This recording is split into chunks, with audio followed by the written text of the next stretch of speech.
I mean, the world doesn't need any more pretty pictures. Perfect never had a place in painting. At least not for Jay Moore. People are going to look at this and say, he paints with the brush upside down and backwards? Jay finds perfection in his muse. This is the White River that runs through here.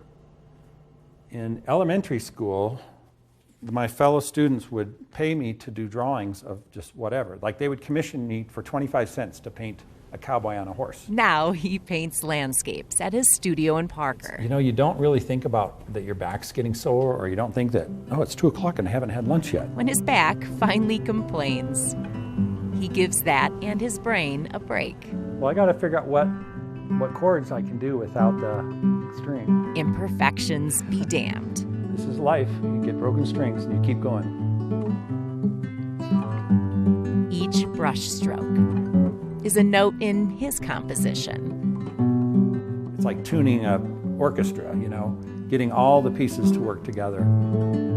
For Jay, the harmonies are strongest on the west side of Rocky Mountain National Park. I've painted this particular bend in the river from slightly different angles, you know, maybe a dozen times. The spot he's been visiting for 2 decades has transformed over the years. Because the beetle kill is starting to work its way down into the valley. October 2020 brought the biggest change. Jay watched on TV as the East Troublesome Fire exploded. I'm preparing kind of for the worst and hoping that it's not as bad as I think it is. But he doesn't know if his place is still perfect. I'm worried.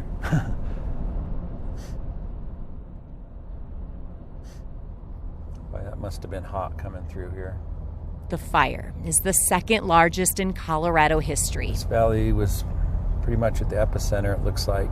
It destroyed or damaged 366 homes and killed 2 people. Let's go see. As it raced through nearly 200,000 acres, including the west side of Rocky Mountain National Park.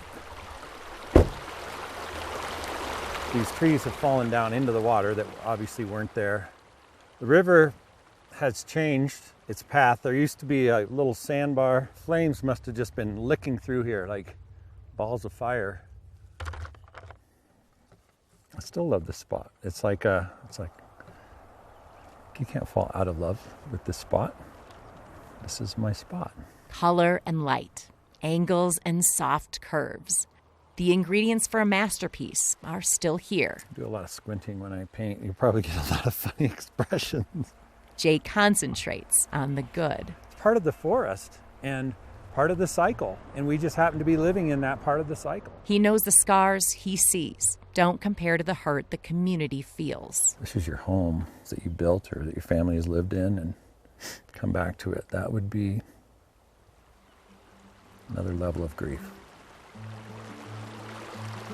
This little rock sticking out from my previous painting is like an old friend. Old friends might notice changes, but good friends embrace them. Opposites create interest in a painting, so life, death, even the reds that we see right here are beautiful, I think. Now, more than ever, Jay appreciates the poetry that can come from imperfection. Got knocked to its knees, but it didn't get knocked out.